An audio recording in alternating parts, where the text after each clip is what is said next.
Hello friends, કેમ છો? મજામાં? આજે હું બનાવું છું લિક્વિડ આલુ પરોઠા. મેં 2 ચમચા લોટ લીધો છે. આમાં હવે તેમાં બધા મસાલા કરું. 1 ચમચી મરચું, 1 ચમચી હળદર,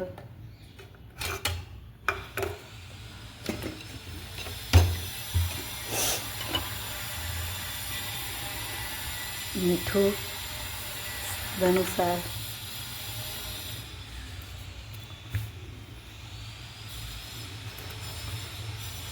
ડુંગળી નાખી દઈશું.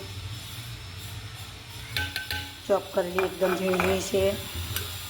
આદુ, મરચાં અને લસણની પેસ્ટ નાખી દઈશું.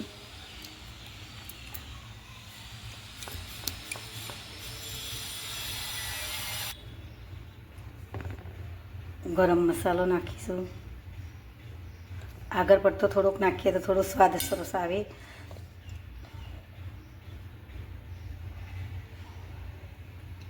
ભૂનાવે જીરાનો પાવડર લીધો છે, શેકેલા જીરાનો.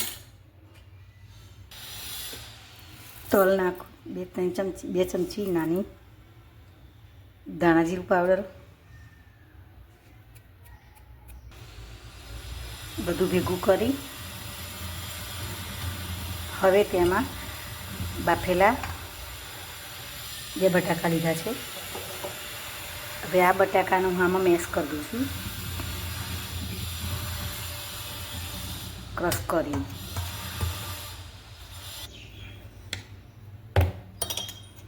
હવે આપણે અડધી ચમચી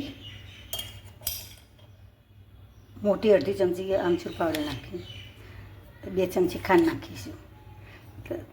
ખાંડ ખટાશથી ટેસ્ટ સરસ આવે છે. હવે હું બધું મિક્સ કરું છું. હવે હું એમાં 2 ચમચી જુવારનો લોટ ઉમેરું છું. આ લોટ ઉમેરવાથી આપણે નવો ટેસ્ટ બી મળશે અને આપણને સ્વાદિષ્ટ આલુ પરોઠા મળશે લિક્વિડ. પછી આને થોડું પાણી વેડી હવે આપણે મિક્સ કરી દેવાનું. જો ફ્રેન્ડ્સ, આપણે આવું જોઈએ. આવું આપણે નોનસ્ટિક તવામાં આપણે નાની નાની રોટલીઓ કરતા હોઈએ એ રીતે ઉતારવાનું, કે તમને જે રીતે ભાવે એ રીતે ઉતારવાનું. પણ આ આટલું જોઈએ જાડું. આનાથી જાડું પાતળું હશે તો નહીં ફાવે, અને જાડું હશે તો પણ નહીં ફાવે. જાડું હશે તો પથરાશે નહીં, પતલું હશે તો ફેલાઈ જશે. એટલે આટલું બરાબર છે. આટલું મેં તમે મારી ચેનલને સબસ્ક્રાઈબ કરજો, મારી ચેનલને લાઈક કરજો અને મને આગળ વધવા માટે મને પ્રોત્સાહન આપજો. હું હવે ઉતારું 10 મિનિટ આનો રેસ્ટ, 10-15 મિનિટ રેસ્ટ આપી પછી આપણે બનાવીએ. 10 મિનિટ 15 મિનિટ પલાળ્યા પછી હવે આ રીતે આપણે પુલ્લા બનાવીએ છીએ. જુઓ, આટલા આ રીતે બનાવ્યા, આ રીતે થાય છે. જુઓ, મસ્ત બને છે પુલ્લા.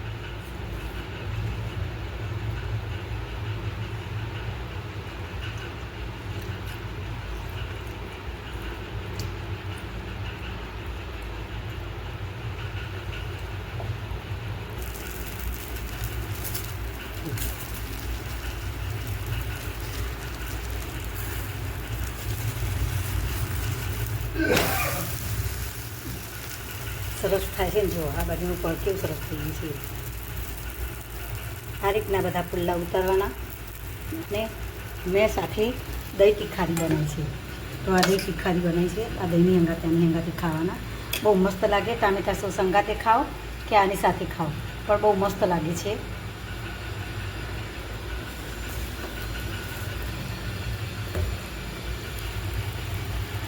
એટલે આ રીતે બધા ઉતાર્યા પછી બધા સર્વ કરવા માટે દહીં તીખારી અને થોડુંક અથાણું, ચટપટું અથાણું બી ચાલે, મરચાં ચાલે, જે તમારે જેની રીતે ખાવું હોય એ રીતે તમે કરી શકો છો. જો આ રીતે બધા પુલ્લા ઉતાર દેવાના છે ને મસ્ત. જુઓ, આ પુલ્લા ગણો કે આપણા આલુ પરોઠા, લિક્વિડ આલુ પરોઠા ગણો, પણ આ રીતના બહુ મસ્ત પોચા પોચા સરસ થયા છે. તમે પણ આ રીતે બનાવજો. મેં બનાવી એ રીતે આ રીતે બનાવીને મને કમેન્ટ કરતા રહેજો. મારી ચેનલને લાઈક કરતા રહેજો અને મને આગળ સપોર્ટ કરતા રહેજો. Thank you. આભાર.